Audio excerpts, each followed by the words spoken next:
Napoleon Bonaparte is one of the most influential and controversial figures in world history.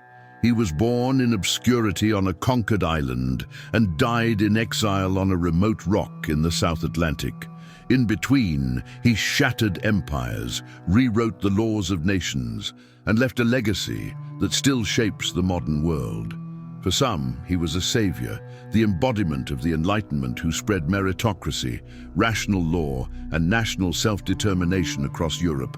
For others, he was a tyrant, an authoritarian who betrayed the ideals of the revolution, waged endless war, and crowned himself emperor while claiming to defend liberty. But Napoleon's story is not just one of battlefield glory or political ambition. It's also a story of myth-making, propaganda, and the conscious crafting of a legend. From the earliest days of his career, Napoleon understood the power of image. He carefully constructed a public persona that elevated him above politics and faction, presenting himself as the man who could bring peace to a fractured continent. This documentary explores Napoleon's life in full, from his Corsican roots to his final exile on Saint Helena.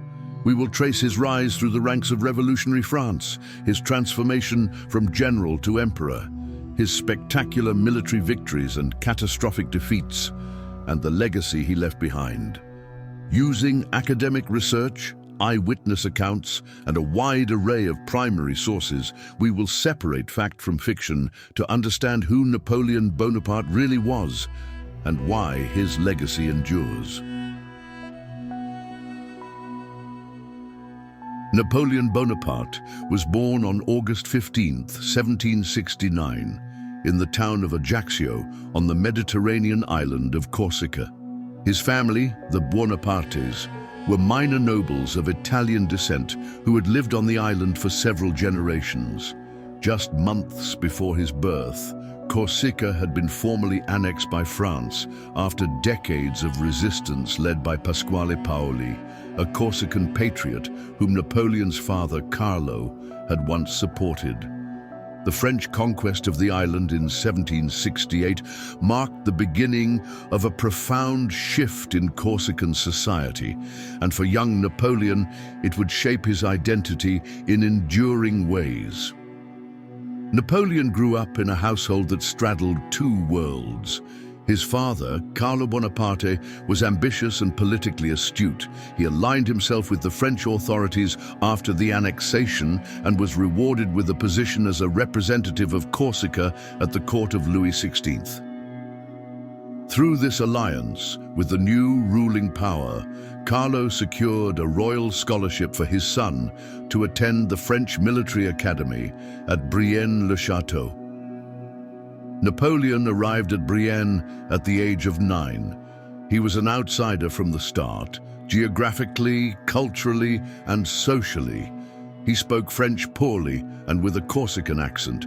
He was mocked by the other students for his provincial manners and sense of superiority, but he was also fiercely intelligent and deeply self-disciplined. While others played, Napoleon read voraciously. His preferred authors were the historians and philosophers of the Enlightenment, especially Plutarch's Lives, which fed his early fascination with classical military leaders like Caesar and Alexander. His academic strengths lay in mathematics and history, and he eventually secured admission to the prestigious École Militaire in Paris, where he completed in 1 year a program normally designed to take 2. He graduated as a second lieutenant of artillery in 1785 at the age of 16.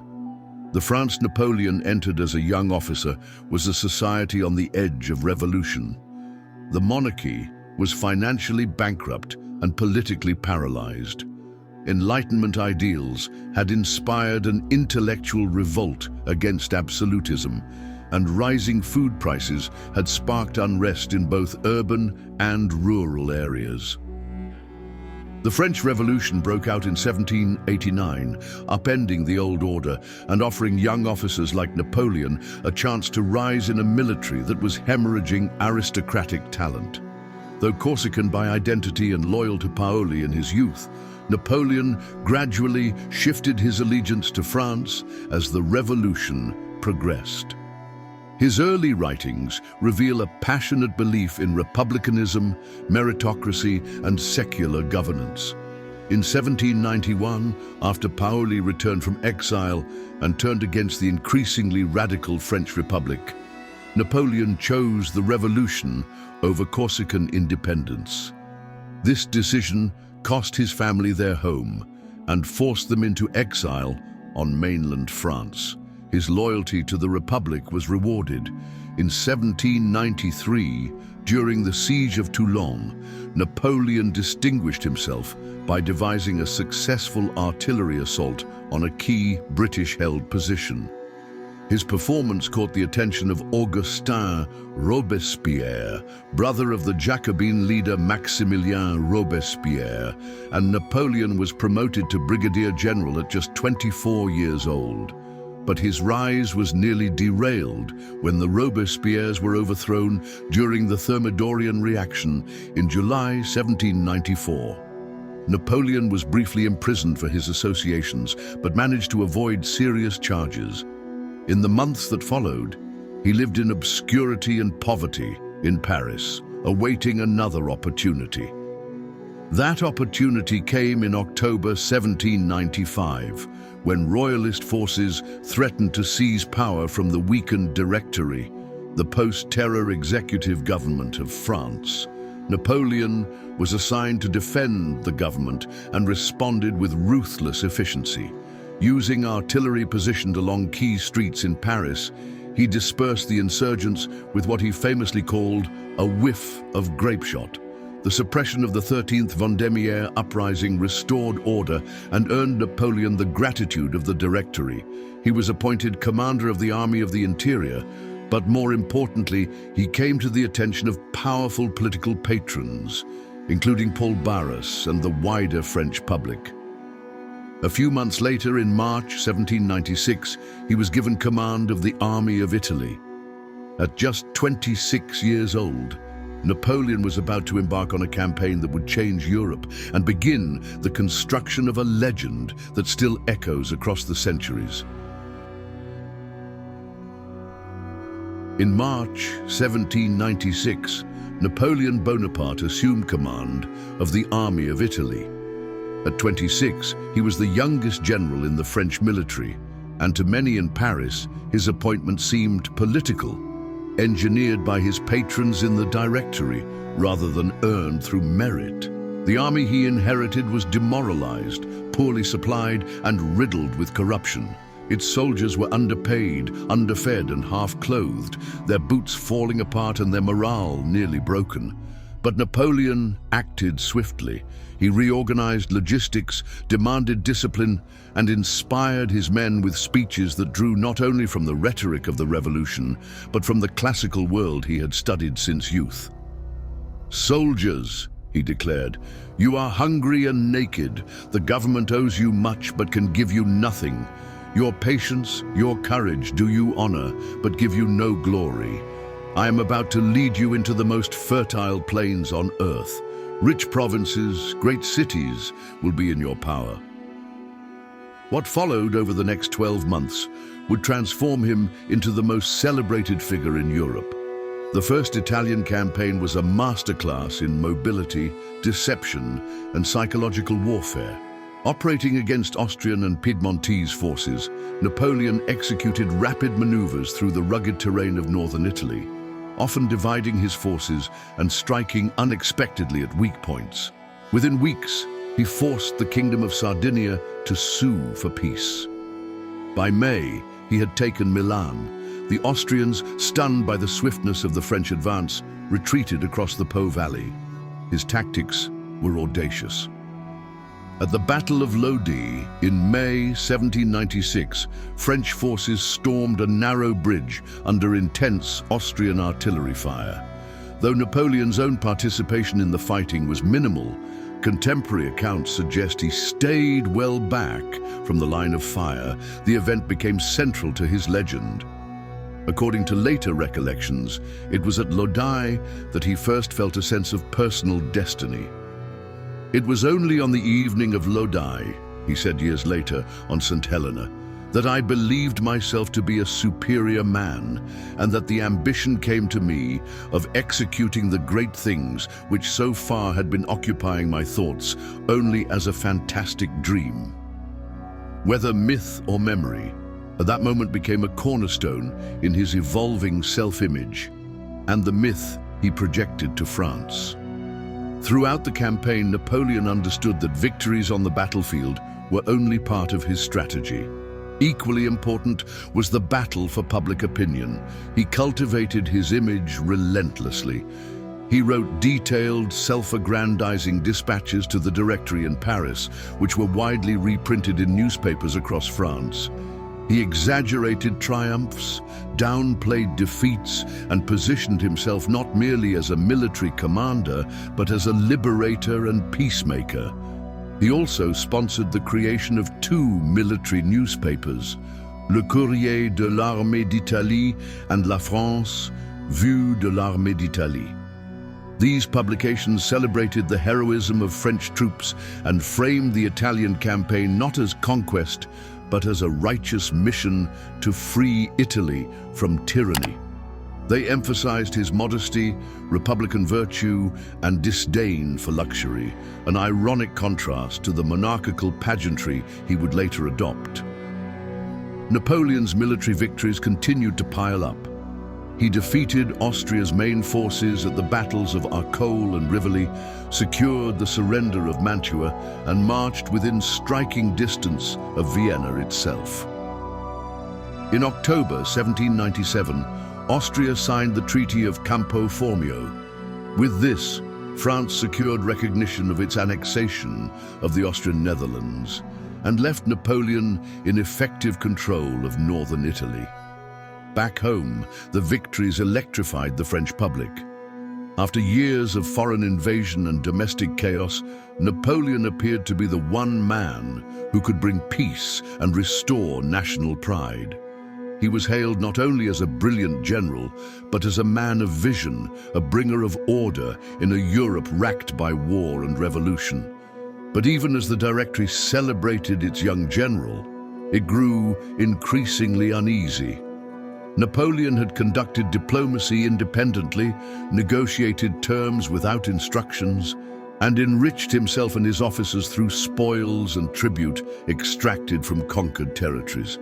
He had built a personal army that adored him, operated in relative autonomy, and answered more to his charisma than to Paris. In Milan, he established a shadow government that resembled a court.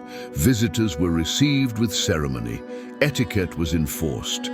Napoleon dined in public like a sovereign and surrounded himself with artists, administrators, and local elites.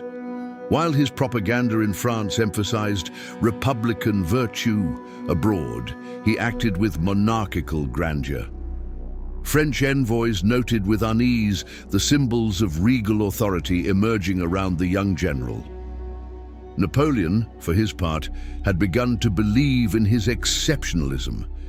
He saw himself not merely as a servant of the Republic, but as its embodiment. The people, he believed, were ready for a leader who could rise above the chaos of faction and ideology. The Italian campaign was more than a military triumph. It was a political revelation. It revealed the power of image. It revealed the vulnerability of the state. And it revealed to Napoleon and to France that he was no longer just a general. He was a force unto himself. With peace signed in Italy and his reputation secure, Napoleon returned to Paris in late 1797. But his return to France would not mark a retreat from ambition. It was, instead, a pause before the next act, an expedition to the east, a confrontation with Britain, and the sharpening of a myth that would soon overtake the man who created it. By the end of 1797, Napoleon Bonaparte was the most famous man in France. He had brought Austria to its knees, redrawn the map of northern Italy, and returned home a national hero. But fame alone was not enough. The Directory, fearful of his popularity, and his ambition wanted him far from the political center of Paris. Napoleon, for his part, was not yet ready to seize power. He needed time, and he needed a stage grand enough to elevate his reputation beyond the battlefield. That stage would be Egypt. The Egyptian expedition, launched in May 1798, was as much a political maneuver as a military one. Officially, it was an attempt to strike at British interests in the East by cutting off their trade route to India. But Napoleon also viewed it as a civilizing mission, a chance to emulate Alexander the Great and spread Enlightenment ideals to the East. It would also give him the opportunity to operate independently from the Directory and reinforce his image as a man of destiny. With a fleet of more than 300 ships and 38,000 troops, he set sail from Toulon. On the way, he captured the island of Malta from the Knights of St. John, an easy victory that added to his prestige. But when he landed in Alexandria on July 1st, 1798, the campaign's difficulties became immediately apparent. The intense heat, unfamiliar terrain, and hostile population would make Egypt a far more difficult theater than Italy. Despite these challenges, Napoleon pressed forward with characteristic speed and audacity. He won a decisive victory at the Battle of the Pyramids on July 21st, where his forces used divisional squares to defeat the Mamluk cavalry. The battle fed directly into the image of Napoleon as a conqueror and tactician, and his rhetoric only reinforced it. "Soldiers," he declared before the fight, "from the heights of these pyramids, 40 centuries look down upon you." But even as he triumphed on land, disaster struck at sea. On August 1st, 1798, Admiral Horatio Nelson of the British Royal Navy attacked and destroyed the French fleet anchored in Aboukir Bay. The Battle of the Nile was a catastrophe. Napoleon and his army were now stranded in Egypt, cut off from supplies and reinforcements. Back in France, however, the full extent of the defeat was hidden from the public. Napoleon's propaganda machine continued to operate. Dispatches highlighted his land victories and framed the naval loss as a minor setback. Newspapers loyal to his family emphasized the glory of the expedition, downplayed the destruction of the fleet, and portrayed the campaign as part of a greater civilizing mission. In Egypt, Napoleon turned to administration. He established the Institut d'Égypte, bringing scientists, scholars, and engineers to study the land and its people. The Description de l'Égypte, an ambitious multi-volume survey of the country's antiquities and culture, was the intellectual product of this effort and would inspire generations of European fascination with the ancient world. But his efforts to modernize and govern Egypt were frustrated. The local population resisted French occupation. A violent revolt erupted in Cairo in October 1798, and French troops responded with brutal repression. Napoleon's attempts to present himself as a liberator fell flat. His ignorance of Islam and failure to win the support of the local elites deepened the gulf between occupier and occupied. In early 1799, Napoleon led a campaign into Syria, hoping to capture Acre and extend French influence. But the campaign quickly unraveled. The siege of Acre failed, and French forces suffered from disease, supply shortages, and fierce resistance. Napoleon himself contracted dysentery. For the first time in his career, he was forced to retreat. Back in France, the Directory was unraveling. Corruption, inflation, and military defeats in Europe had eroded public confidence. Napoleon, through private channels, learned of the government's weakness and the growing desire for strong leadership. Seizing the moment, he abandoned his army without orders or consultation and sailed for France aboard the frigate Muiron in August 1799. It was a bold and illegal move, But it was precisely the sort of calculated risk he was known for. He left behind General Jean-Baptiste Kleber to manage the deteriorating situation in Egypt, which would eventually end in failure.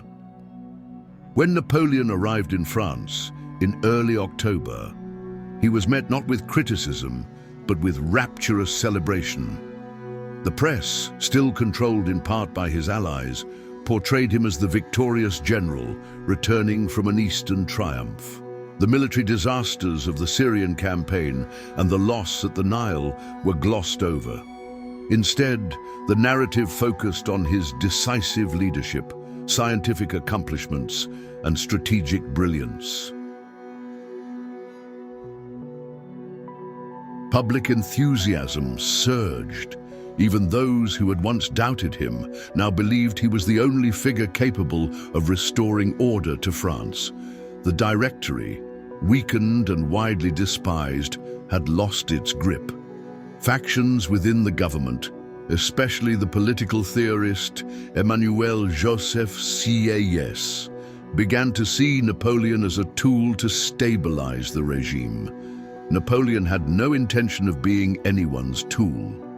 In November 1799, just weeks after his return, he participated in a carefully orchestrated coup d'etat. On the 18th of Brumaire, year 8 of the French revolutionary calendar, November 9th, 1799, Napoleon entered the chambers of government surrounded by soldiers. Amid chaos and confusion, the Directory was dissolved and a new constitution imposed. Napoleon emerged not as a guardian of the Republic, but as first consul of France, a position that gave him near dictatorial powers. He was only 30 years old, and the Egyptian expedition had failed in military terms. The fleet was destroyed. The army was abandoned. The conquest of the East remained a dream, but politically it was a triumph. The myth of Napoleon had grown stronger, not weaker. He had returned as a national savior, calm, victorious, and above the petty squabbles of politics. For the first time, Napoleon stood not just at the head of an army, but at the head of a government. The Republic had been rebranded, restructured, and reduced to a facade. Behind it stood one man, ruthlessly ambitious, supremely confident, and now in full command of France. When Napoleon Bonaparte seized power in the coup of 18 Brumaire in November 1799, France had endured a decade of revolution, civil war, political instability, and foreign invasion.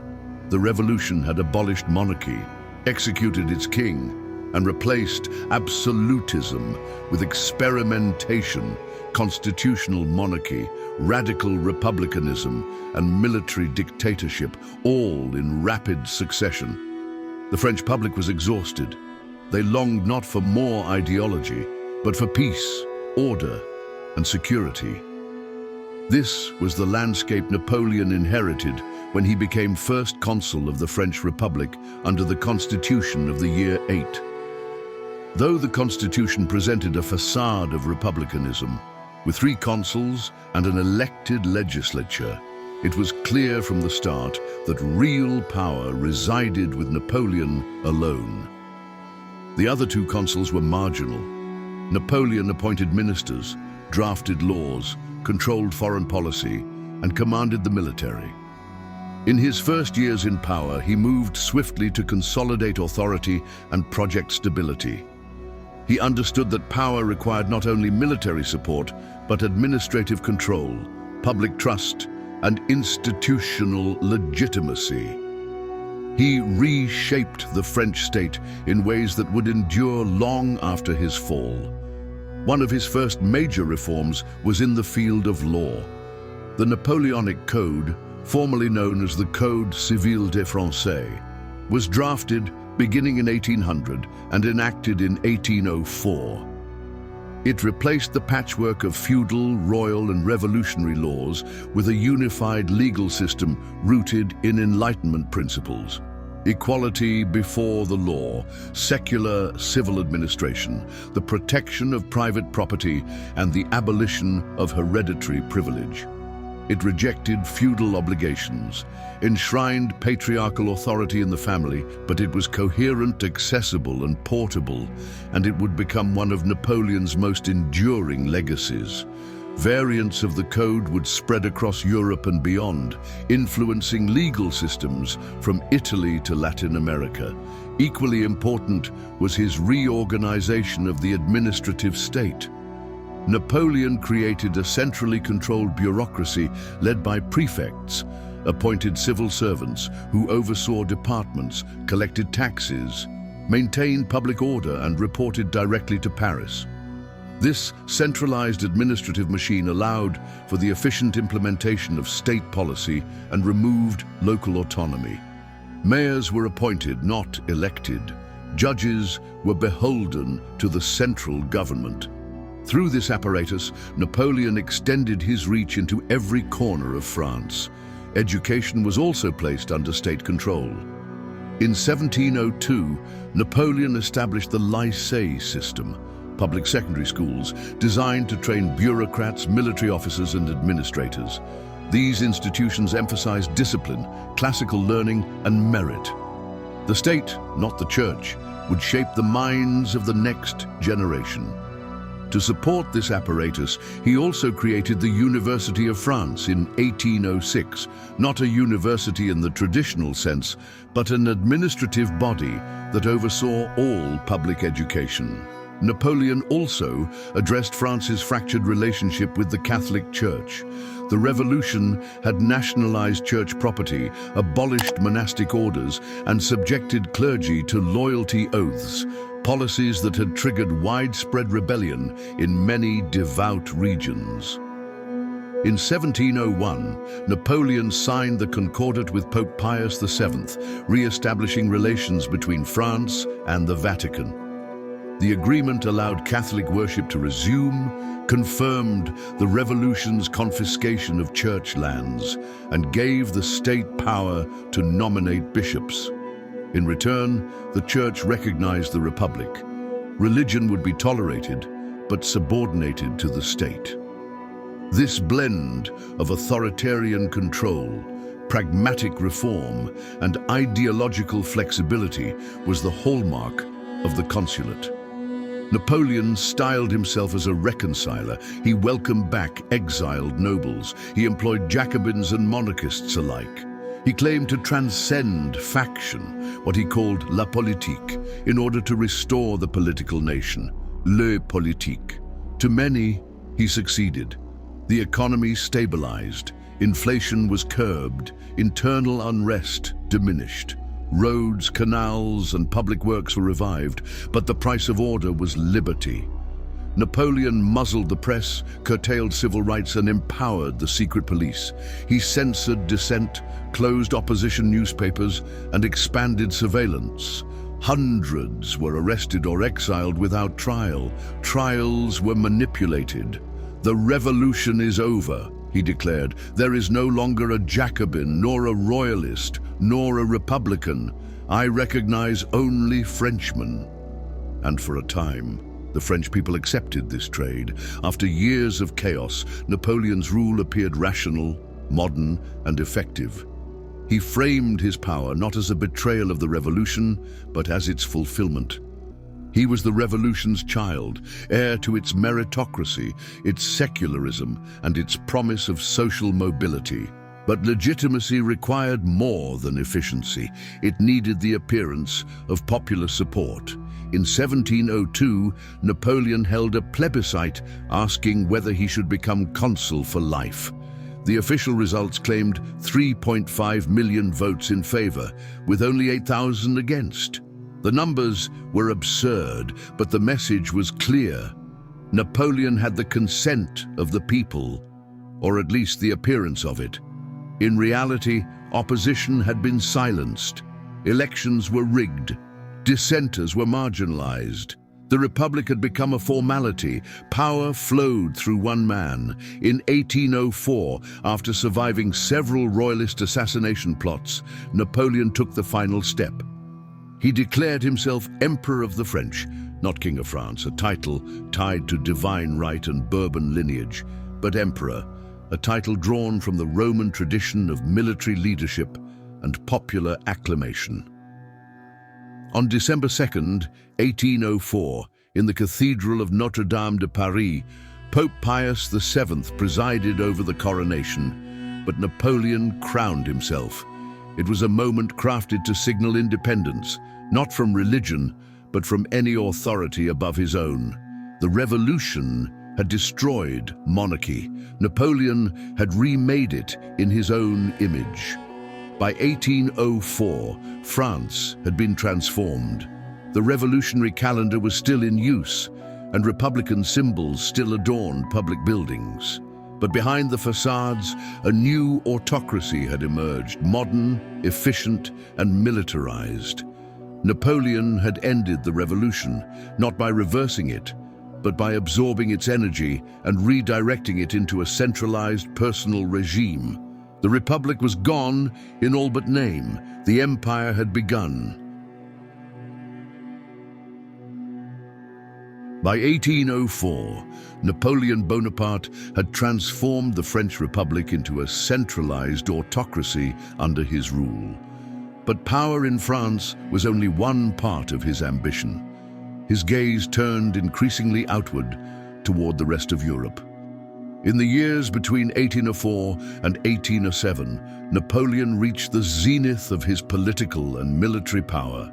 His victories would make him master of the continent. His reshaping of European institutions would leave an enduring mark, and his appetite for control would grow ever more insatiable. Upon crowning himself emperor, Napoleon moved quickly to consolidate support both at home and abroad. Domestically, he created a new nobility, the imperial noblesse, based not on birth but on service to the state. Titles such as duke, count, and baron were awarded to military officers, civil administrators, and loyal functionaries. This new elite helped legitimize his rule and replace the abolished aristocracy with a hierarchy of merit and loyalty. It was both a revolutionary continuation and a restoration of old hierarchies, carefully balanced to suit Napoleon's needs. Napoleon also continued to portray himself as a unifier and modernizer. He instituted administrative and legal reforms, not just in France, but across the territories he conquered. The Napoleonic Code, the metric system, centralized tax collection, secular education, and standardized civil administration spread far beyond France's borders, to the Low Countries, Western Germany, Italy, and parts of Eastern Europe. These reforms often replaced feudal structures with rational bureaucracy, and in many places they were welcomed by reform-minded local elites. But Napoleon's international reputation would not be forged in legislation. It would be forged in war. His military dominance began in earnest with the formation of the Third Coalition in 1805. Alarmed by his growing power, Britain, Austria, and Russia joined forces against France. Napoleon responded with overwhelming speed. He assembled the Grande Armée, a force of over 200,000 men, trained in rapid movement and flexible formations.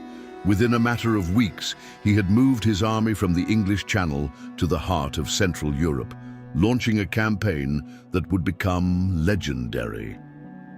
On October 20th, 1805, Napoleon achieved a stunning victory at Ulm, where he forced an Austrian army of over 25,000 men to surrender without a major battle. But the decisive clash came 6 weeks later, on December 2nd, at Austerlitz, the Battle of the Three Emperors. Facing a combined Russian and Austrian force led by Tsar Alexander I and Emperor Francis II, Napoleon employed a brilliant deception. He feigned weakness, deliberately thinning his right flank to lure the Allies into an attack. As they committed to the assault, he launched a devastating counterattack at their center, splitting their armies and crushing them in detail.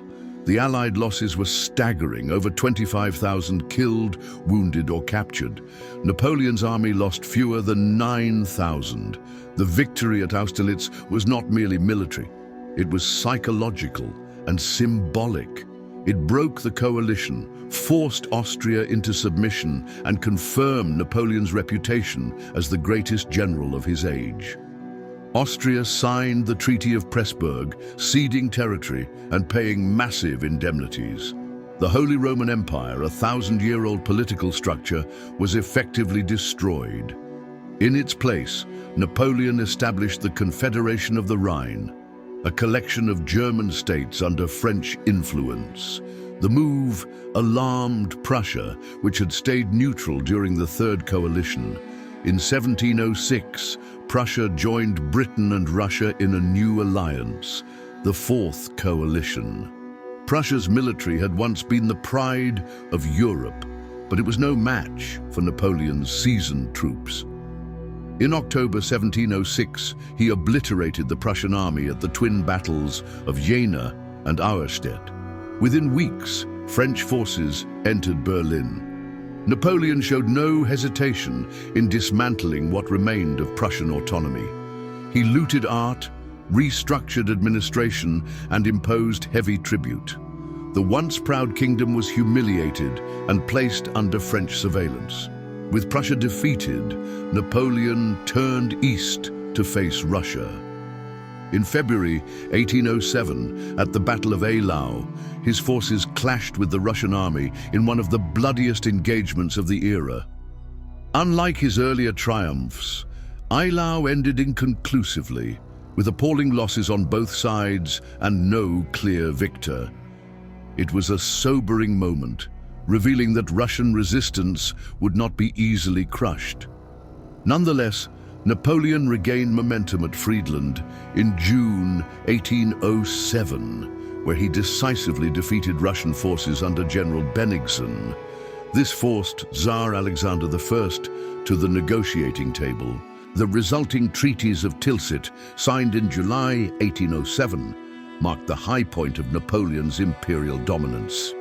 France and Russia agreed to divide Europe into spheres of influence. Prussia was stripped of half its territory and reduced to a client state. Napoleon redrew the map of Europe at will, creating the Grand Duchy of Warsaw, restoring a Polish state under French patronage. He also extracted promises from Russia to join the continental system, a commercial blockade designed to cripple British trade. In this period, Napoleon was at the height of his power. He had destroyed two major coalitions, subdued Austria and Prussia, and brought Russia into alignment. His empire stretched from the Atlantic to the Vistula River. More than 80 million people lived under direct or indirect French control. French institutions, language, and law were spreading rapidly, carried by armies and bureaucrats alike. But even in victory, seeds of future conflict were being sown. The continental system, designed to economically isolate Britain, would prove difficult to enforce. It damaged neutral economies, provoked resistance, and strained relations with allies. Russia's cooperation was reluctant at best. Meanwhile, nationalist resentment simmered in occupied territories. Though some welcomed French reforms, others saw Napoleon not as a liberator, but as a foreign autocrat. At home, Napoleon's personal rule was becoming more autocratic. He filled his court with loyalists, promoted censorship, and increasingly centralized power. His coronation in 1804 had been a carefully choreographed performance of authority. His victories since had only increased his confidence and sense of destiny. But power, once seized, must be maintained. And for Napoleon, the key to legitimacy was glory, military glory. "My power," he once declared, "depends on my glory, and my glory on my victories." Without war, his empire could not stand. By 1807, Napoleon had remade the political landscape of Europe. He was no longer merely the ruler of France. He was, in effect, the emperor of Europe. But his dominance would come at a cost. Already the limits of expansion were beginning to show. The strains of constant warfare were mounting, and soon resistance, national, economic, and military would begin to gather. The zenith of Napoleon's power was real, but it would not last. The empire had been built in brilliant strokes, but as with all empires, it would be tested by time, terrain, and the will of others to resist. Between 1808 and 1812, Napoleon Bonaparte's empire reached its geographical height and its strategic breaking point. What had once seemed like unstoppable expansion began to falter under the weight of military overreach, nationalist uprisings, and diplomatic miscalculations. Two events in particular would mark the turning point of the Napoleonic era: the disaster in Spain and the catastrophic invasion of Russia. In 1808, Napoleon turned his attention to the Iberian Peninsula. Spain had been a fragile ally, ruled by the aging Charles IV and his unpopular son, Ferdinand. Their weak leadership and internal factionalism gave Napoleon an opportunity. Under the pretense of mediating a dynastic dispute, he lured both men to Bayonne, forced their abdications, and installed his brother Joseph Bonaparte on the Spanish throne. Napoleon believed that Spain would welcome reform and modernization under French leadership. He was wrong. The imposition of a foreign monarch triggered widespread revolt. Spanish resistance began almost immediately, not with organized armies, but with irregular militias and popular uprisings. On May 2nd, 1808, citizens in Madrid rose up against French occupation. Though the revolt was brutally suppressed, it ignited a flame that would not die out. In the months that followed, towns and villages across Spain took up arms. French forces, though superior on paper, struggled to contain a war without front lines. Roads were unsafe, communications were severed, convoys were ambushed. The term guerrilla, meaning little war, entered the military vocabulary, and the Spanish countryside became a graveyard for French patrols. Napoleon himself led an army into Spain to restore control, achieving several swift victories in late 1808. But even his presence could not quell the uprising, and when he withdrew to deal with threats elsewhere, the resistance resumed. Complicating the French position further was the arrival of British troops under Arthur Wellesley, later the Duke of Wellington. With British backing and local support, Spanish forces turned the conflict into a protracted and demoralizing war of attrition. For Napoleon, Spain became what he later called the ulcer that destroyed me. The Peninsular War drained French resources, tied down hundreds of thousands of troops, and provided a battlefield where French invincibility was steadily eroded. It also sparked nationalist movements in other parts of Europe, proving that Napoleon's enemies did not need to be monarchs. They could be people. Even as Spain burned, Napoleon remained obsessed with defeating Britain. His primary weapon was the continental system, a vast economic embargo meant to close European ports to British goods. But enforcement proved difficult and resistance widespread. The blockade hurt European economies, stifled trade, and generated black markets. In countries like Holland and Russia, local elites resented the economic stranglehold. Russia, initially bound to Napoleon through the Treaty of Tilsit in 1807, had grown increasingly distant. Tsar Alexander I saw the continental system as harmful to Russian interests. By 1810, Russia had effectively abandoned the embargo and reopened trade with Britain. Diplomatic relations deteriorated rapidly. Napoleon, unwilling to tolerate defiance, began preparing for war. He envisioned a swift, decisive campaign, one that would bring Russia back into line and reaffirm his dominance. But he failed to grasp the scale of what he was undertaking. In June 1812, Napoleon launched his grandest military operation, the invasion of Russia. The Grande Armée numbered over 600,000 men, one of the largest forces ever assembled in European history. It included troops from across the empire: Frenchmen, Poles, Italians, Germans, Dutch, and others. But the very size and diversity of the army would prove a liability. Communication was difficult. Supply lines were stretched thin. Morale and cohesion varied widely. The Russian strategy, under generals like Barclay de Tolly and later Kutuzov, was one of strategic withdrawal. Rather than confront Napoleon in open battle, the Russians retreated deeper into their territory, destroying crops, villages, and infrastructure as they went. This scorched earth policy denied the French the ability to live off the land. Napoleon won a costly victory at the Battle of Borodino in early September, but it was inconclusive. The Russians again withdrew, and Napoleon entered Moscow only to find it largely abandoned and set ablaze. He waited for a surrender that never came. The occupation of Moscow was a hollow victory. With winter approaching and no diplomatic breakthrough, Napoleon faced a grim choice: remain in a burned-out city with dwindling supplies, or retreat across a devastated countryside.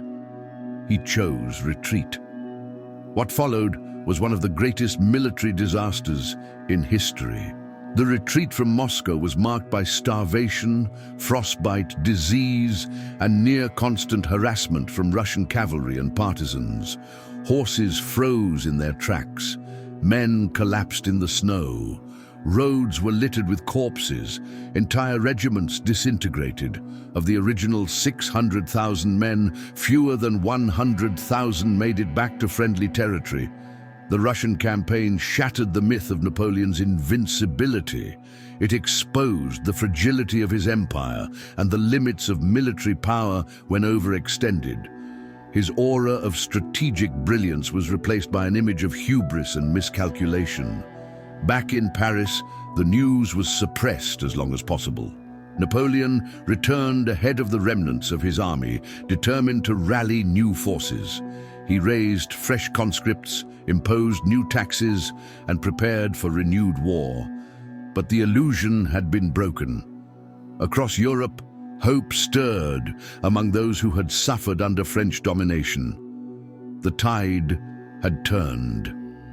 The Emperor of Europe had made a fatal mistake, not just in underestimating Russia, but in believing that glory could substitute for logistics, and that conquest could provide the legitimacy he had never fully secured. The years ahead would test his empire to the breaking point. In the aftermath of the Russian catastrophe, Napoleon's empire stood gravely weakened, but not yet destroyed. The loss of over 500,000 soldiers in the Russian campaign had shaken France's military dominance. But Napoleon was determined to fight on. He returned to Paris in December 1812 and immediately set to work raising new armies, imposing fresh conscription, and demanding ever more sacrifices from a war-weary nation. But the momentum of history had shifted.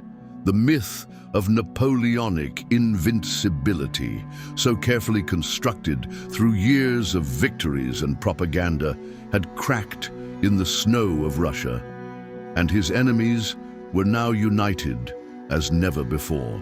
In early 1813, Austria, Prussia, Russia, Britain, Sweden, and several German states formed what became known as the Sixth Coalition. They sensed Napoleon's vulnerability and seized the opportunity to strike. Napoleon, with remarkable energy, assembled a new force of over 300,000 men. But these were not the seasoned veterans of Austerlitz or Jena. They were largely conscripts, young, inexperienced, and poorly equipped. Many were still in training when sent to the front. Napoleon, nevertheless, launched a campaign in Central Europe to reassert control. He achieved several tactical victories in the spring of 1813, including at Lützen and Bautzen, demonstrating his enduring brilliance on the battlefield. But these were costly, indecisive engagements, and they failed to deter his enemies. In August, Austria, which had until then remained officially neutral, joined the coalition. Napoleon now faced a coordinated effort from all the major continental powers with overwhelming numerical superiority. The decisive confrontation came in October 1813 at the Battle of Leipzig, also known as the Battle of the Nations, the largest engagement of the Napoleonic Wars. Over 600,000 troops clashed over 4 days in Saxony, with France pitted against Russia, Prussia, Austria and Sweden. Outnumbered and stretched thin, Napoleon initially held the field. But the arrival of reinforcements for the coalition and the defection of several of his German allies turned the tide. On the fourth day, the French were forced into a disorganized retreat across the Elster River. A crucial bridge was prematurely blown up, trapping thousands of French troops on the wrong side. Napoleon lost nearly 90,000 men, killed, wounded, or captured. It was the bloodiest battle in European history to that point and marked a clear turning point. The aura of French military dominance had been decisively broken. Following Leipzig, Napoleon's empire began to unravel rapidly. The Confederation of the Rhine dissolved. German and Italian territories declared independence or defected to the coalition. Even the French public, exhausted by years of conscription, taxation, and censorship, began to turn against him. Still, Napoleon refused to negotiate seriously. He hoped to exploit divisions within the coalition and achieve a separate peace. But the Allies, learning from past mistakes, held firm. By early 1814, coalition armies had crossed the Rhine and invaded France itself. For the first time since the Revolution, foreign soldiers marched on French soil. Napoleon launched a remarkable defensive campaign, winning several engagements in rapid succession: Brienne, Champaubert, Montmirail, Montereau, displaying the agility and tactical brilliance that had defined his early career. But it was too little, too late. The Allies continued their advance, outmaneuvering him through sheer weight of numbers and strategic coordination. On March 31, 1814, Paris fell to the coalition. Tsar Alexander I, King Frederick William III of Prussia, and Austrian commanders entered the French capital. Napoleon, isolated and out of options, attempted to rally remaining forces at Fontainebleau. His marshals, however, refused to follow him into further bloodshed. On April 6th, he abdicated the throne. In a stunning turn of events, the once mighty Emperor of the French was sent into exile on the island of Elba, off the coast of Italy. Remarkably, he was allowed to retain the title of Emperor and rule over the small island with a staff and military escort.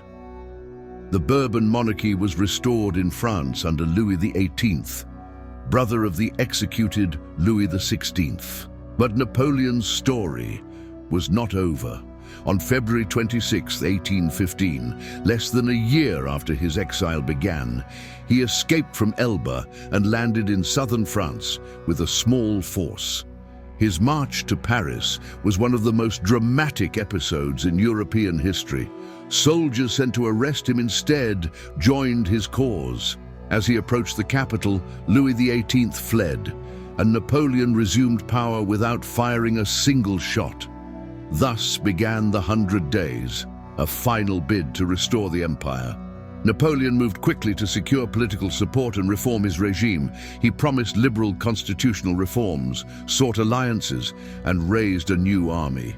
But the European powers responded without hesitation. Declaring him an outlaw, they mobilized their forces once again. In June 1815, Napoleon marched into Belgium to strike before the Allies could fully unite. Facing British forces under the Duke of Wellington and Prussian forces under Field Marshal Blücher, he planned to divide and defeat them separately.